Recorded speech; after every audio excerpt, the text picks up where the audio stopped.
waxaa jira allah naga haayay adduuweynaha ku soo kordhay cudur halis ah saameeyey dadkii iyo dhaqaalahoodii runtii magaalada muqdisho waxaa laga yaabaa dadku inayan ka warqabin waxaa soo gaartay bukaan cudurkaas waa soo gaaray dad badan ayaa u ildaran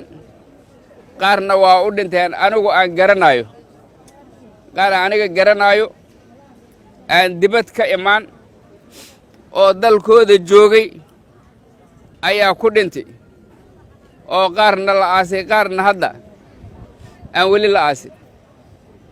arrintaas marka waa arrin halis ah si fududna loo kala qaadi karo sidaa darteed tacliimaadka iyo talooyinka laydi siinayo oo dhakhaatiirta iyo meediyuhu uu bixinaayo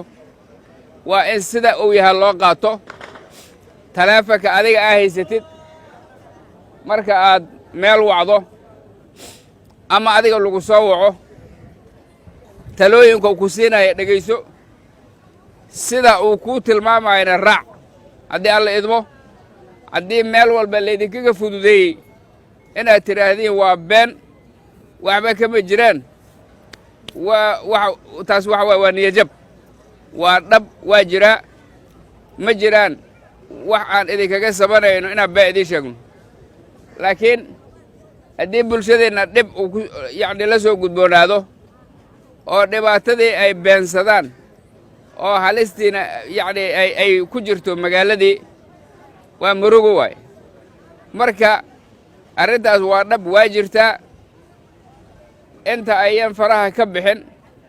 waxaa la rabaa in aan laysu dhowaan inaan guryaha laga soo bixin inta karaanka ah